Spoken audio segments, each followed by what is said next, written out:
Good afternoon, everybody, and welcome to the webinar today. I'm very happy to have so many people joining us. Today, we are very fortunate to have Michelle Needens here from the Alzheimer's Association. She's going to talk to us about recognizing early signs of distress in our residents, particularly those with dementia, and how we can identify those in order to put interventions in place in a more timely fashion. So I'm really excited to have Michelle here with us. Just give me a second. There we go. To get the right controls going. As every month, I want to remind you again of how to ask questions. Remind you that we are recording the webinar for folks who aren't able to attend, and for your future use as well. And to remind you then that the lines are currently all muted as you come on. But you can certainly ask questions by typing something into the chat box, as you see on this screen, or at the end of the presentation, if you wanted to raise your hand, we can unmute you and then have a conversation if you think that will work better. So there's really sort of no wrong way to get questions asked so that we can hopefully get them answered. And so feel free to type those in, whether they're for myself about the program about music and memory and the project that you're working on, or for Michelle herself. So again, as I said, I'm here to talk about anything or concerns or questions that you have with the project. By way of update, there's really not a lot that's changed since last month when we were together. So everybody is now currently certified. We've got equipment out in all of your buildings, and hopefully you're getting your project off the ground and are finding successes with that. I know that I'm seeing I've run across a few articles in the newspapers, in your press, for some of you in your area. So talking about your projects. So I know that that's happening out there. And if you've got information about that, or if you're able to get that kind of publicity in your facility or for your facility, don't hesitate to share that with us, and we'd be happy to kind of help you toot your horn as well by sharing that on our Facebook page, so that we can get more people aware of the positive work that you're doing on this project. Again, Michelle's going to talk. I'm going to turn this over to her in just a few minutes, but we're also, of course, I'm here, and I'll be here to answer any questions. Michelle is willing to answer questions when this is finished. Usually Stephanie Hoffman is here for Music and Memory. I don't see where she's joined the call yet, but I look for her too. I haven't heard otherwise, so hopefully if she's joined, you'll have any questions for her. She'll be able to answer those as well. So without any further ado, then I want to turn this over to Michelle. I'm going to move her slides here. She's here in the office with me. So I'm going to start her slideshow from the beginning and hand the controls over to her. Okay, good afternoon. First of all, I want to say I applaud all of your efforts in Music and Memory. I love, love, love this program. We facilitate the program out of our chapter office and place iPods both in facilities and in community. So I've had firsthand experience and have my own array of stories of successes and beautiful moments with people around the use of the iPods. And it always amazes me a bit that it seems like such a simple concept. I mean, it's one of those many, many things that we think to ourselves, why didn't we think about this earlier? But just an absolute pleasure to watch, and I'm sure you're experiencing lots of that in your buildings. So we're going to talk about recognizing early signs of distress. And, everything early detection. That's the thing. Everything is better if we detect it earlier. I mean, whether it be fires or cancer or migraines, that things work better when we catch them early. And there are some uniquenesses to make that a more complicated process for, excuse me, for someone with Alzheimer's. So we're going to go at this a couple of different ways. We're going to talk about some of the contributors to distress in Alzheimer's disease and other dementias. We're going to talk about that from psychological point of view as well as just some of the biology by way of understanding and thinking through higher risk situations. Ultimately, distress is an individualized kind of thing. I mean, each of us, if we had an opportunity to visit about what is it that contributes to distress for any given one of us. I mean, some of us, it might be lots of alone time. I mean, some of it might be being around certain people. Some of it may even be voice quality of certain people. So there's all kinds of things that on an individual basis provoke distress. So we're going to talk about general disease stuff only by way of thinking about how that might translate to these moments of distress. And then we'll talk about the highest risk kind of distress situations. So psychological contributors provoked by the disease, first and foremost, decreasing access to coping strategies from history, what I call our security blankets. And, you know, there's a lot of losses in Alzheimer's disease, but I think perhaps the primary loss, or perhaps one of the most significant ones, is the attack to our prior coping strategies. So there are people who, for instance, at certain times when feeling anxious, etc., would walk, would call someone, would have alone time or whatever. And so there's this decreasing access to those coping strategies for some. Others, those coping strategies are entirely internal. But I will tell you, people where their coping strategies are completely internal, for example, solely based on just this peace inside, I would say they're unicorns. It is monumentally rare. For most of us, we have primary coping strategies, we have secondary coping strategies, and we have an array of them. And so it really, really, really important for us to know what those security blankets are, what those coping strategies are. I myself believe they should be part of social history. And I always ask families, every family conference I have, I will say, how did this person deal with the challenges of the world? Because if you ask somebody, what's your coping strategy? That gets mixed up with, is it a good one or a bad one, or they managed well? But I say, how did they deal with the challenges of the world? How did they deal with the hardest moment in their life? And then you hear something else. Had a family I met with yesterday, and mom has Alzheimer's disease, unwilling to discuss the possibility of Alzheimer's disease, and likely is beyond a point in the disease where that's fundamentally possible. And I asked her daughters, how did she deal with the challenges of the world? What was the worst moment in her life, and how did she deal with it? Well, she had a child in his, about the age of 10 or so, killed in a car. A car hit him playing outside. How did she deal with that? Well, nobody in the family talked to her. It was interesting to hear the various siblings talk about their perception of how she copes, and very replicative of how she's dealing with her experience of Alzheimer's too. But it also gives us a language to use with this woman as she struggles with accepting medication and help in the home and other things. So not only does it help us understand the coping strategy, it also helps us put into place a language and a support incorporating some security blankets that allow someone to be reassured and eventually able to move in wherever their stuckness is. You'll have to excuse me with this darn coughing. It's just this lingering cough, and of course it doesn't rear its head until I start talking. So forgive me for that.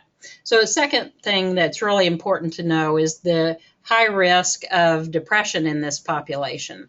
So if you have Alzheimer's disease, you have a 72% chance of having symptoms significant enough to be considered clinical depression. And it is almost always going to be about anxiety and agitation. So we need to pay special attention to that. They are vulnerable for a bunch of reasons.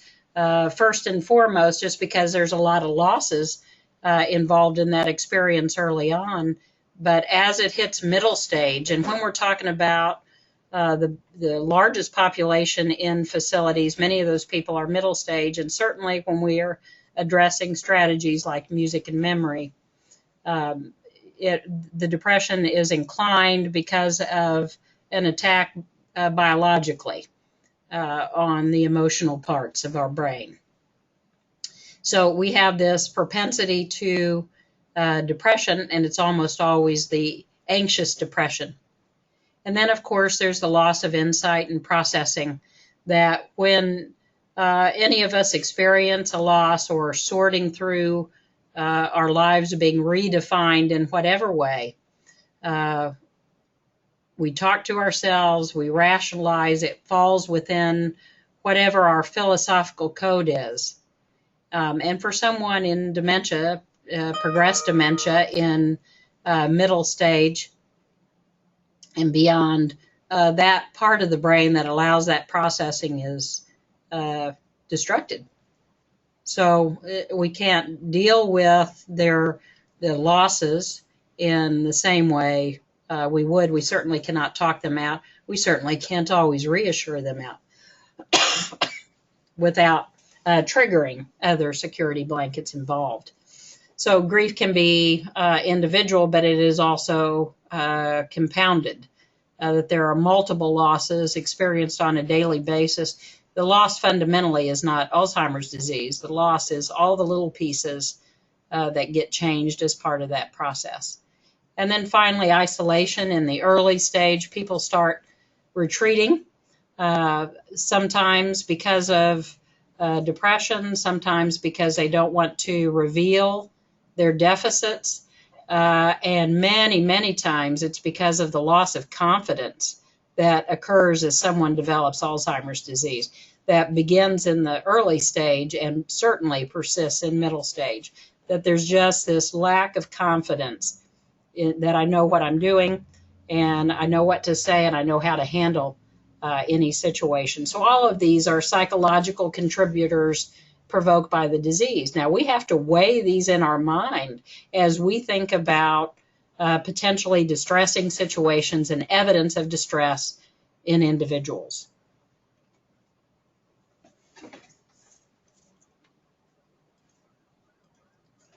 So disease vulnerabilities and risk of neuropsych symptoms, again, these are distress provokers. So the language deficit is so significant in individuals with Alzheimer's disease and other dementias. I mean, you all have seen, as I have, someone who's trying to tell you something and cannot get it out, or that you can't understand it, I can't understand it, and you can see the distress in their face. You can see this, just this frustration that emerges as the language piece becomes so affected. So language in and of itself, and that part and parcel with being understood and understanding, contributes to the risk of a point of distress. Disinhibition can provoke neuropsych symptoms, and that lack of filter between thought and action, and can be distress in a different way. That's certainly where we see combative behavior or physical resistance, verbal resistance in many ways. So this lack of filter between thought and action can be a point of distress. So in middle stage, when that frontal lobe is distracted, disinhibition emerge, as well as damage to the executive functions, of which there are many. Now, we all understand about logic, reasoning, and decision making, But as it relates to our conversation about paying attention to early signs of distress, I want to keep in our minds with executive function that one of the executive functions is cognitive flexibility. So our mind has this wonderful way of just translating from a phone call to a report to greeting someone to giving help. Our minds are going 4 directions at all given times. And for someone with the disease, those switches become slower and slower and slower. So as it relates to distress, when things move too quickly, even if it seems very slow for us, again, individualized for that person may be a point of distress. Visual spatial deficit can be a point of distress, reaching, getting agitated about where things are. Sometimes even visual spatial deficits can contribute to inappropriate touching. As folks lose the ability to know exactly where am I in the environment. I mean, where am I, and when I reach, what am I reaching to? And of course, even visual misperceptions can add to distress. And I didn't add on here, but the vulnerability to psychosis for a host of reasons.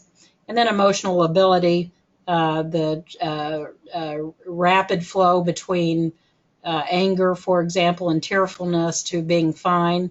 That certainly happens in Alzheimer's disease. I think a great significance of people exhibiting emotional ability are really depressed people, but it certainly can happen on its own. So loss of noise filter can provoke distress. So there's one tiny piece in our brain that tunes out noises, and gosh, does it come in handy. So there's all kinds of things we tune out.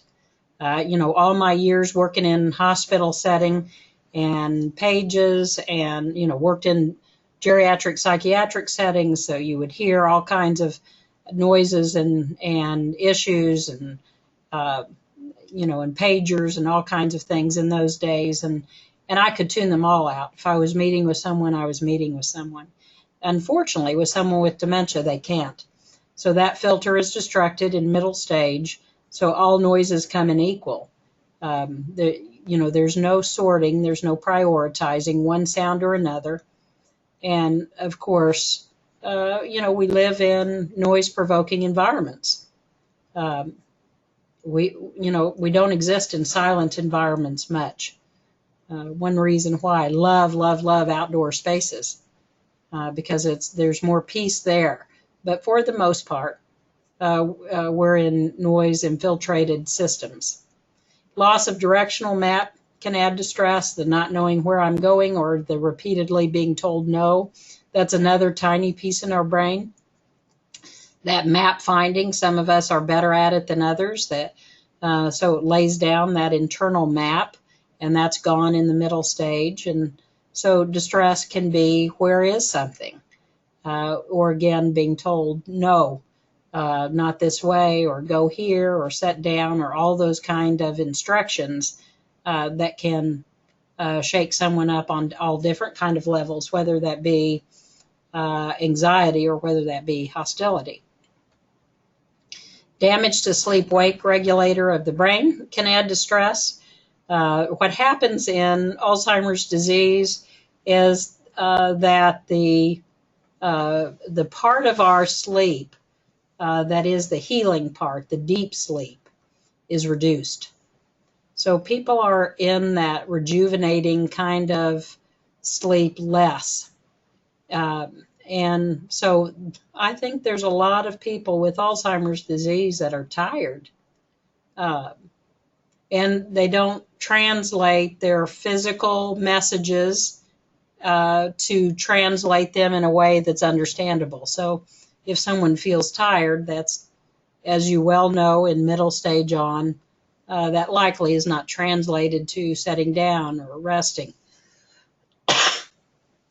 Just like it isn't for if you're full, you might think you haven't eaten lunch yet.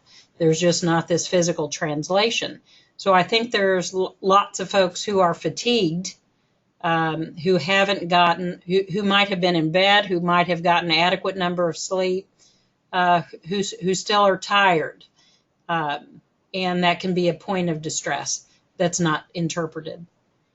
And then lastly, environmental misperceptions. Whether that be the entire continuum of the misplaced items, somebody stole my purse, to looking at shadows and believing, them to be something that's distressing, etc. So environmental misperceptions, the shadows, the seeing, the interpreting, the processing, all of those contribute to distress. And so, that's a full plate, right? I mean, that's lots.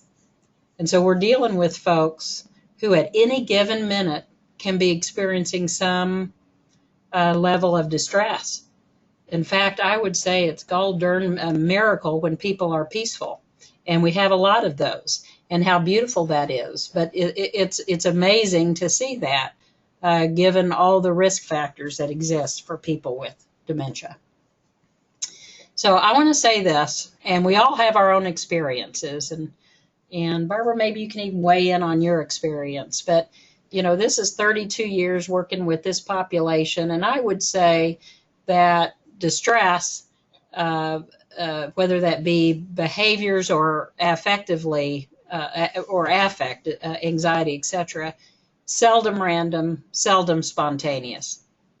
There have been a few people in my career that really there was no trigger, came out of the blue. We couldn't predict it. We didn't have a chance to divert from it. And those cases very, very rare. I mean, seeing thousands of people, I would say less than a handful.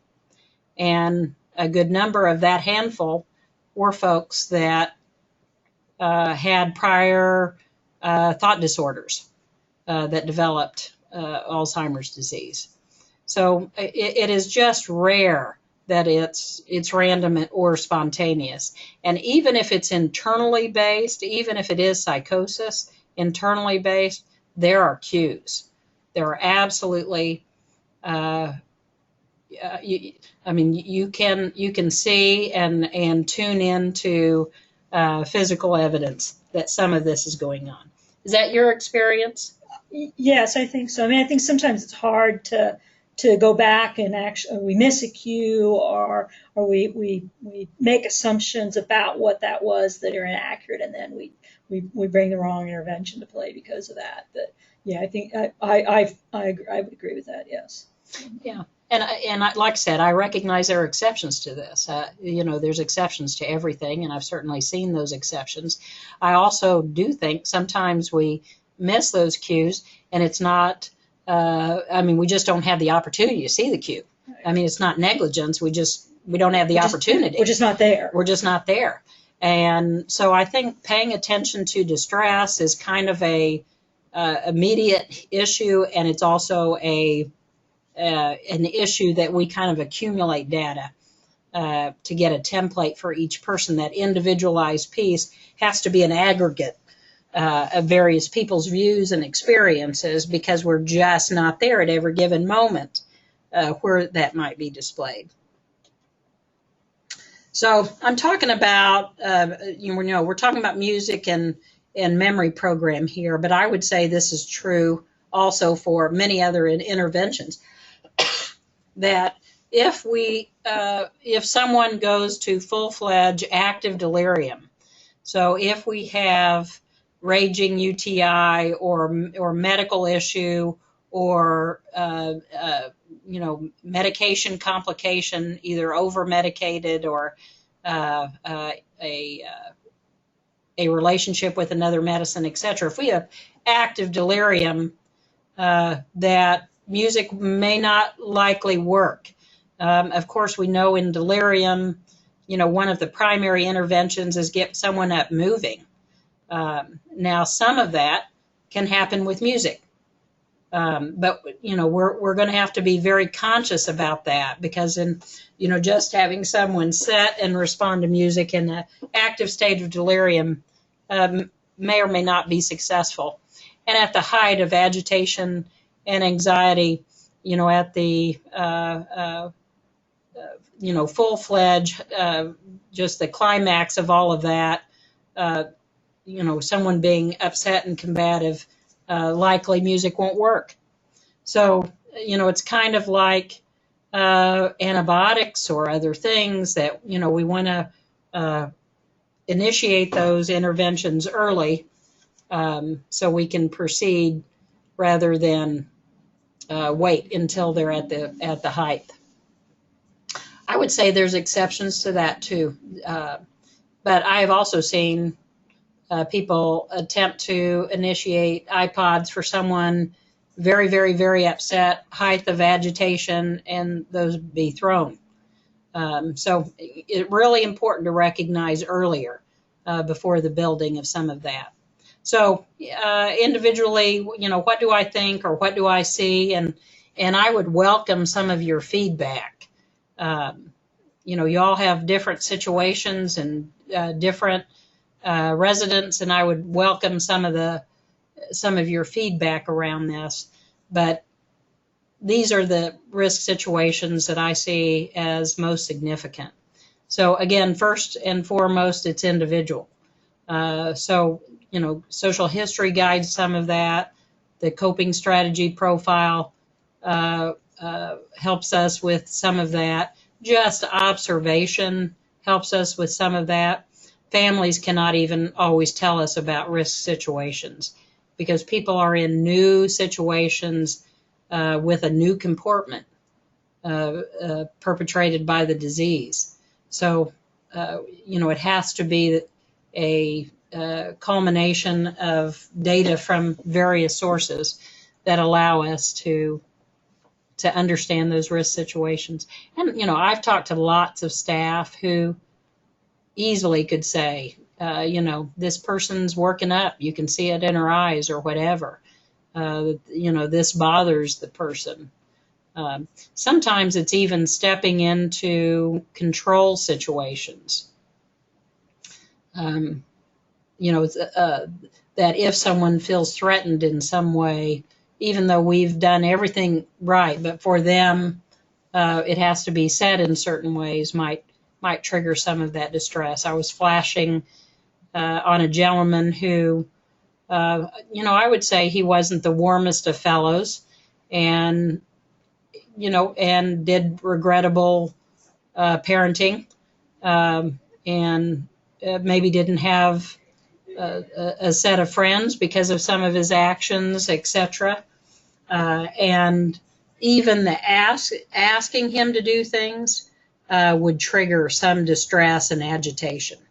And we think about always ask, but for him it was the opposite, that structure and now we're going to was so much better than posing a question, which would just spiral him in a negative direction.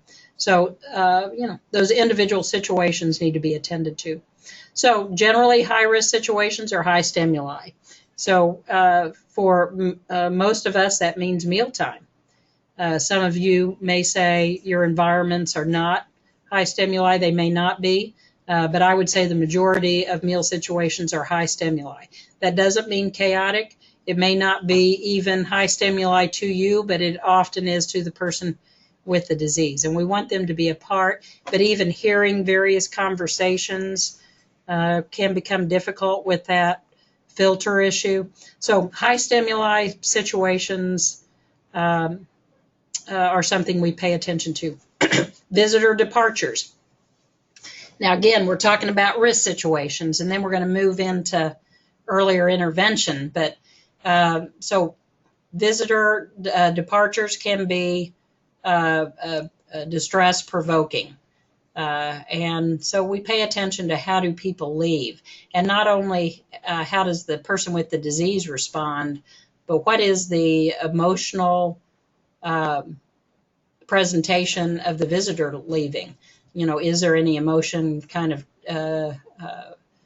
provoked from them that's projected onto the person with the disease. So we attend to visitor departures. Intrusive requests, and by that I mean bathing and dressing and toileting. These are distressful situations, not for all, but for many, as we well know. And if we tallied the number of behavioral problems that we had, the majority would fall within the bailiwick of emerging and intrusive requests. That's just a troublesome area for some. I have to tell you a story of a gentleman, just a gentleman I just absolutely loved, beautiful fellow. Spent his life very active in his church, a kind person, family-oriented person, just the human being that had given way more to this world than ever took. And in Alzheimer's disease and later stage Alzheimer's disease, he was really a rascal. He just had all kinds of behavioral issues, and we had pretty significant time, sorting through how to deal with some of those. And as part of that experience, an iPod was placed. In fact, that was the very first iPod we ever placed, and it was provoked by his wife, who had seen or heard a documentary on public radio. And so she came to me and said, what about if we try this? Now, the majority of his challenges were showers. I mean, he wouldn't shower. I mean, he would just fight, and he was strong. He would hit staff. He would yell. It was just torture. But again, you heard me say, very religious person. And we live in a day and age where, we can watch sermons online. We can, we use these iPods and other things. So that's certainly what we did with him. We would play a sermon online. We would place the iPod, which was full of religious music. And some of that religious music were sung by children, which he loved. So Jesus Loves Me, sung by children. And consciously did that before we took him to the shower room. And guess what? It worked. So for many, if we're going to prepare for a difficult, intrusive ADL kind of assistance, iPods may be of use earlier on. So even before we see those the evidence of distress, that we're recognizing those risk situations and implementing some intervention. Boredom and alone can be a risk situation. All of you have had residents. I have seen residents who, they're folks who have been with somebody all the time. Maybe we would even say that they had a dependent kind of element to them. Again, we're all different kinds of shapes, and we cope and relate to people in lots of different ways. But I flash on a woman who, she lived out in the country. Her and her husband were just each to themselves. Her husband actually could not read. So she was the, protector of him as it related to literacy. And I mean, they were just a world into themselves. And when she went into placement, of course, huge transition for her. And one would think, gosh, this is a person just used to the solace of her and her husband. It was exactly the opposite. She really felt uncomfortable alone. She had not ever been alone. I mean, this man and her, and they spent their time together. So those alone periods were the hardest for her. Lack of pain follow-up is a risk situation. I think we're increasingly better at recognizing pain. I don't think we're as good as we ought to be in terms of pain follow-up. Did it work?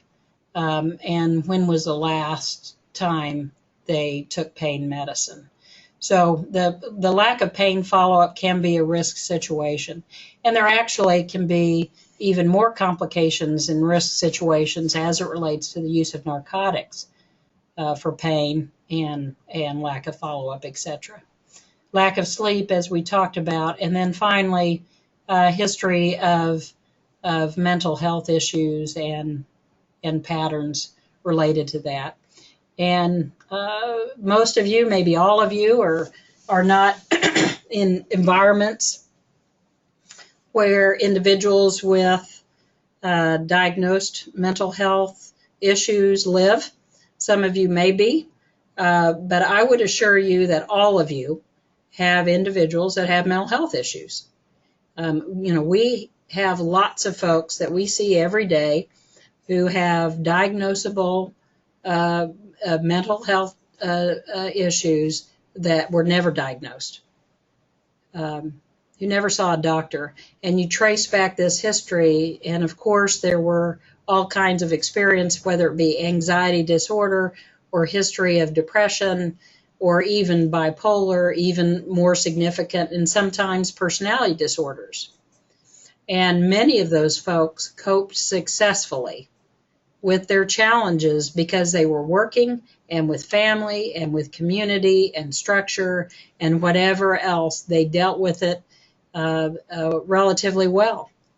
But in the new environment, that changes. So we pay attention to history of mental health issues, or at least patterns that indicate potentially mental health issues, and especially as it relates to anxiety and depression, which I think are the most missable. So I was visiting with a woman last week, younger onset. So she just barely turned 60, and she's had the disease about 6 years. She's progressed to a point where she really can't remember longer than 10 minutes. I mean, we have the same conversation repeatedly. She is tearful lots. She is not sleeping. She reports lots of anxiety.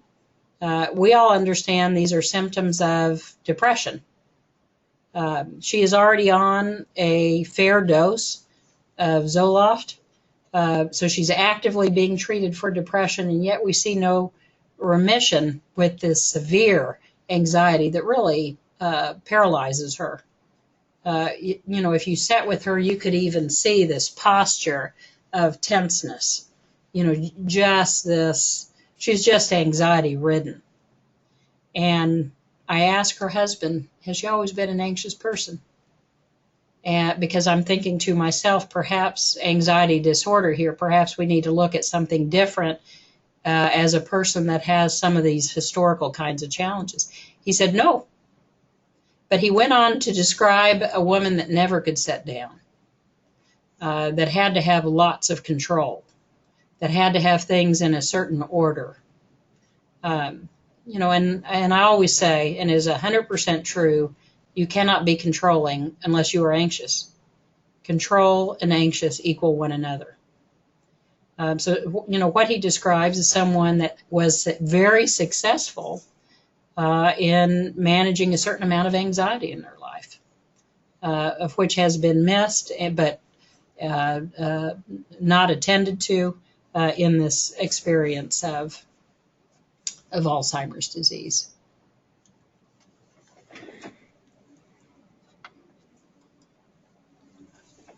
So early signs of distress. So what are we looking for?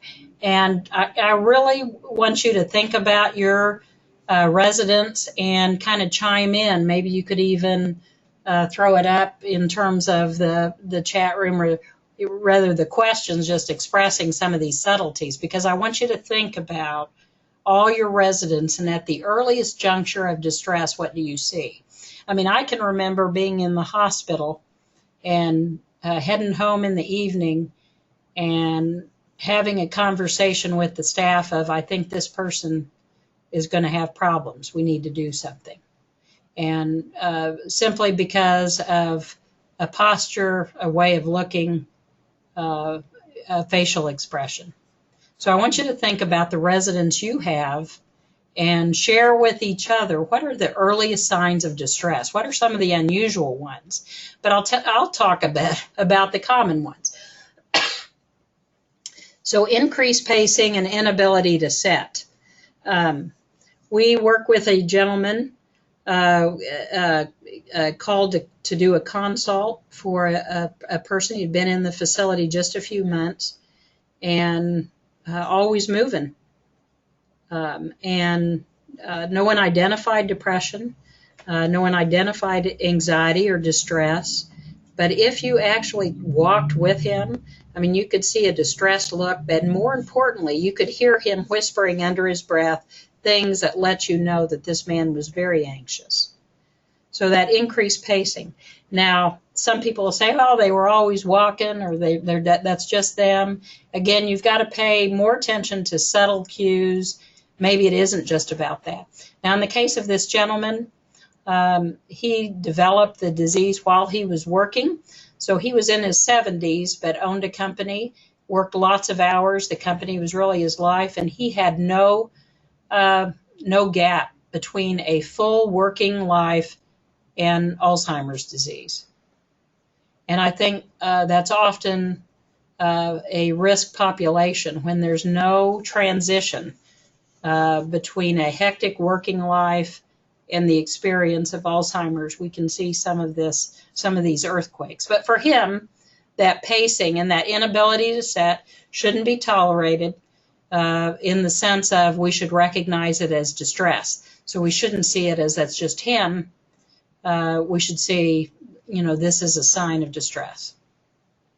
So facial expressions, worried, sad, and sometimes even transitional. So we can say, well, it's just for a moment or it's just for a little while. I pay attention to the frequency. Does it keep emerging? We often do not sustain the same facial expression, but we look at trend. And that's where it becomes tricky because we're not with the person all the time. We cannot be. So we've got to talk to our colleagues and figure out this aggregate of what these expressions are, because I think the looking okay and then worried and looking okay happens off and on, and we're missing some of that. So attending to that. Hypervigilance, so just being acutely aware of the activity of others and the behaviors of other people, I think are a early sign of distress. So it may not be overt psychosis. So again, we're wanting to look much earlier than that. But someone who, just has a seemingly excessive or a significant interest, the watching of others, I pay attention to that. Is it an underlying psychosis? Is it a blooming psychosis? I pay attention. Talking to self is often a sign of distress. Certainly isn't always. I have heard people have all kinds of conversations with whoever they saw around them or themselves or whatever.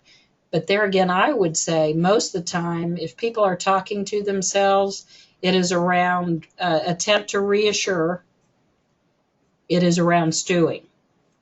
It is around fixing. So when people are setting, and the person I mean, setting maybe out in the day room or setting by the nurse's station, and you just, you hear them kind of quietly talking to themselves or whatever. I'm not talking about the person that goes up to the mirror necessarily, but I am talking about the person that has a subtle and quiet kind of conversation, listen to it. And of course, we want to listen to the person talking to the mirror too, if there's any element of distress. But that consistent talking to themselves can be acute. So here's a biggie, asking the same question over and over. And all of you are going to say to me, Michelle, that's part of Alzheimer's disease. And of course, you're right. It is. However, the tone of what they're asking and the variety of the question is what I pay attention to. So, I talk about a friend of mine now in late stage Alzheimer's disease. When she was in middle stage Alzheimer's disease, every time she'd approach me, she would say, how's the kids? Now, she was a preschool teacher, life centered around children, very, very socially graceful person. She was an individual that had foster children in her home, had foreign exchange students. I mean, she was just a welcoming kind of person, and that was part of her style. And she didn't know my children, but I would say, oh, they're doing fine or whatever. 5 minutes later, she'd say, how's the kids? Now, that is not an early sign of distress. That you are completely accurate that that's just part of the disease. That was her repertoire. And as people deteriorate in this disease, all folks will acclimate to some sort of repertoire. There'll be a set of stories, a set of conversational pieces that they go to. Sometimes it's jokes. I have a friend now. Every time I talk to him, it's the same. His last name happens to be Moore. And when I say, how are you? He'll say, more or less, he'll say, and laugh. I mean, it's the same repertoire. And, we could answer those for him or for any of these folks that are in that situation. That is different. That socially graceful repertoire is completely different than the where are we going? What are we doing? When are they going to be here? Those provokes, those kind of questions indicate some level of distress. They indicate some level of anxiety. So listen to the question. When we're talking about worrying about money, worrying about time, worrying about where we need to be, that's a sign of distress. We pay attention to it. So the looking for something is similar to the asking the question. Of course, it is typical Alzheimer's behavior to lose things and to attempt to find them. The losing and the finding is maddening for the person with the disease, for the caregiver, and for those of us who are participating in caring for an individual with the disease. But I pay attention to, what are they looking for and the affect around looking for that. So there are some people who just pilfer. They're looking for something and it's almost entertainment. It's productive in a way. I mean, it's just keeping them busy. But there are others that are looking for something and you can tell there's some worry about it. And there's not going to be a settling until there's a resolution of some sort. So the looking for something we pay attention to.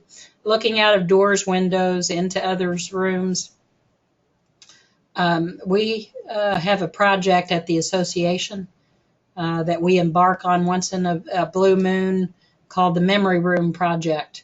We paint murals in the rooms of individuals that are late stage based on their social history. And I can remember participating. The artists are always kids from the National Art Honor Society from high schools. And so we were there one Saturday painting, and there was this little woman who periodically would come to the room and she would look at us, and sometimes she would peer around the door frame.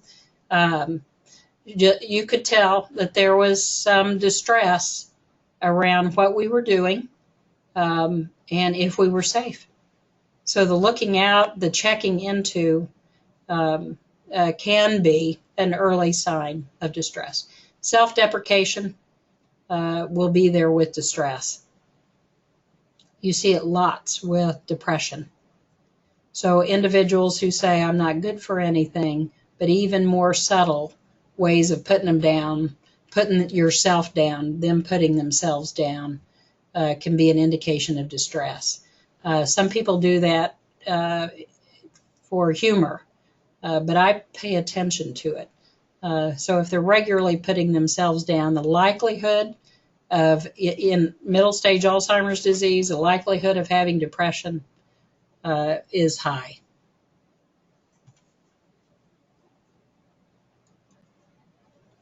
So there's a slew of interventions, of course. So when we think, let me go back 1 minute. When we think about these early signs or high-risk situations, it doesn't necessarily mean, grab the iPod, but it could. It doesn't necessarily mean, put on the sermon, but it could. it doesn't mean give the person a hug, but it could. I mean, there's an array of things. But what I'm saying is this is the time to do something. So whether it be an environmentally induced kind of intervention, like moving them away from a high stimulus environment, or moving them with other people. So environmentally, embarking on those security blankets, which would be conversations perhaps about family. For my lady I was talking about, certainly, if I ask about children or indicate how impressed I am by her history with caring for children, those are security blankets. So whether it be those conversational communication type issues, or whether it be interventions like music and memory, this is the time to introduce. So successful introduction means prior to or early in symptom presentation. So we've talked about a couple of things. We've talked about prior to, meaning those high-risk situations, individualized, but certainly recognize that set that can be the highest of risk. So using the intervention, using the iPods before even a symptom begins, and then paying attention to the subtlety of distress and using it then. So that's the most successful presentation. The last iPod, the most recent iPod I placed, was with a gentleman who has frontal temporal dementia. Now, so he's in his 50s. He's young. He was in a job that meant lots of physical activity. He's a high energy kind of fellow. And the most distressing situation for his caregiver, his wife, is in the car. So he gets in the car and, just getting distressed about how long is it going to take to get somewhere. And then what he tends to do is get on the phone and call all kinds of people and ramble about a variety of things, most of which doesn't make sense, and keep the person on the phone. They live in a small community, often driving half an hour, whatever, and keeping that person on the phone. And the person on the phone does not know how to disengage. So the wife is getting some complaints, and as people stop responding to his calls, he'll try others and get agitated. So the iPod was, we know this is a high-risk situation, so we place the iPod as he's getting in the car. And I got the most wonderful email from the wife the other day. She sent me a picture of him in the car. He's leaning back, and if you knew this guy, to think that he's able to lean back in the car is just phenomenal. So he's leaning back in the car listening to the iPod. And his friends and family are very relieved to know he's not calling, talking for half an hour, and unable to disengage. So that seems like perhaps a minor thing that was a major thing for the wife, who struggled with people checking out and not wanting to be around him anymore, and the implication of that. So huge intervention. So prior to or early in these presentations, in these high-risk situations, rather, is the time to implement. And we do so, I say, gently, joyfully, kindly, and slowly. So it isn't about, just putting them on, but sharing with them, the beauty, here's your favorite songs. I want you to hear this song, and all of those kinds of things. Because at a point of distress, they may or may not be able to respond in the same way they would if we could catch prior to those risk situations. Does that make sense? I hope so. I hope some of that was helpful. I would like to hear if there are other high-risk situations that you have for residents where that you're saying that you might be able to share with others. Is there anyone willing to share that? We just have a couple of minutes. I do have a couple of hands that have been raised for quite a while, so I'm going to go ahead and unmute those and see what questions are. Also, Stephanie Hoffman from Music and Memory has joined us. I'm going to unmute her. so that she's able to talk with us as well. Hi, Stephanie. Hi, can you hear me okay? Hello. Yes, I Hi. can hear you. Good. Hello, everybody. Well, barely. Oh, okay. Let me try something else. That's a little bit better. I've got a couple of people with hands up, and I want to check their questions real quick. Okay. Jessica, Good. you've had your hand up for a while. Do you have a question, Jessica? Hello? I didn't push the zero. Jessica, do you have a question? No, no questions. Okay. And Jan. Jan, do you have a question? Jan? Okay. Maybe she had to step away for a minute.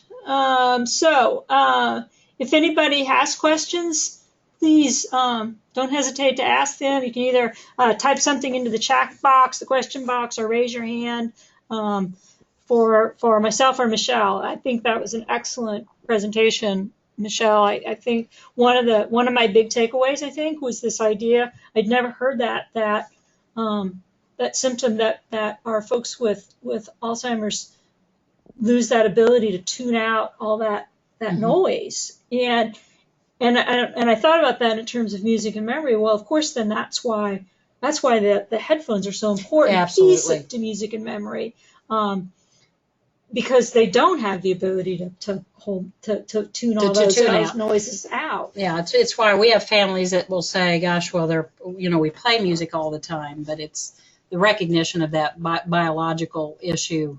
Requires those noise reduction headphones. Right.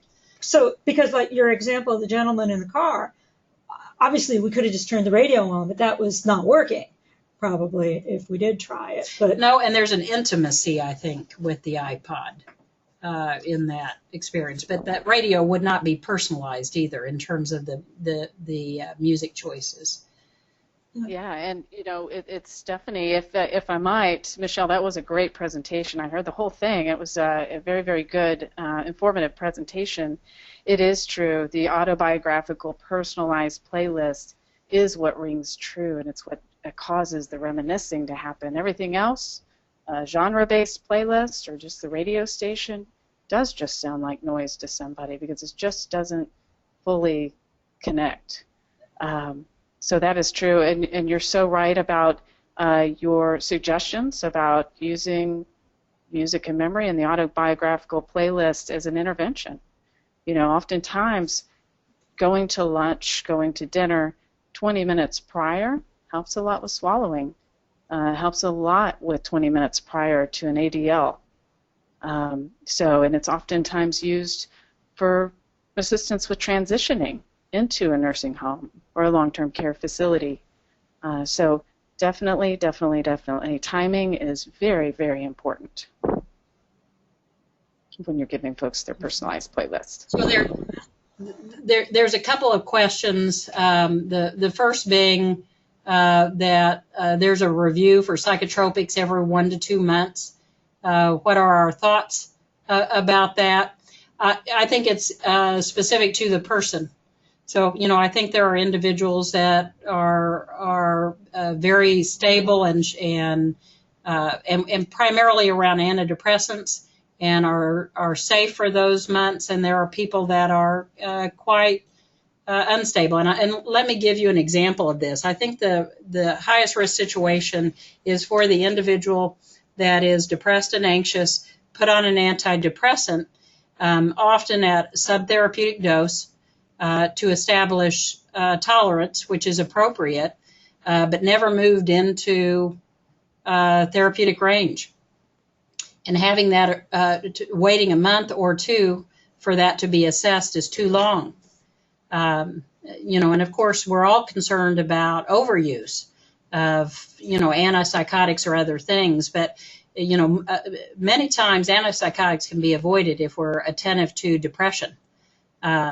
So what do I think? I think reviews have to be individually based, and I know that that's worrisome and troublesome. And I work with a family now where the wife had lots of behavioral problems, was in geri psych, placed on a slew of medicines. She even after leaving, they spent months trying to really regulate that in a appropriate fashion. Very unstable. She finally stabilized her, but what happened was once stabilized, they never reviewed again.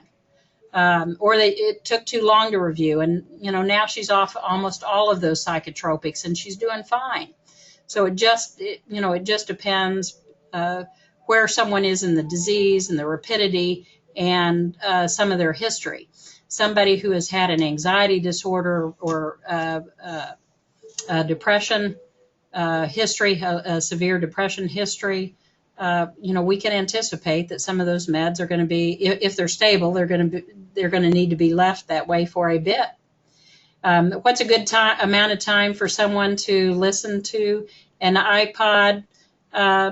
There again, that depends on the person, but I would say certainly half an hour and maybe even an hour. I don't think leaving the iPod on for over an hour is probably the best, because we really want to calculate the use of that iPod as an intervention. So we don't want to overuse. Now, I do have a gentleman we work with. We've worked with him since early stage. The iPod is he's very late stage. He's in hospice, and the iPod is the almost the only time that you see relief in his face. So they keep that on for extended amounts of time. So it depends on the person, how long you leave it on, but I would really calculate that. I wouldn't just leave it on a continual basis without also implementing other interventions along with it. True. Okay. So those are all great questions. I appreciate your time, but we are out of time. It is actually after 3 already. So if folks had questions they didn't get around to or have questions later, don't hesitate to email those to me, whether they're for myself or Stephanie about music and memory, or Michelle. I'm sure she'd be happy to answer questions, and we can get that answer back to you. So. I really appreciate everybody being on the call today, and hope to see you all next month again. So thank you again, and thank you for joining us again, Stephanie. Absolutely. Thanks for having me. Thanks, everybody, for being on. This is wonderful. And thank you, Michelle. Thank you. Thanks all. Okay. Bye-bye.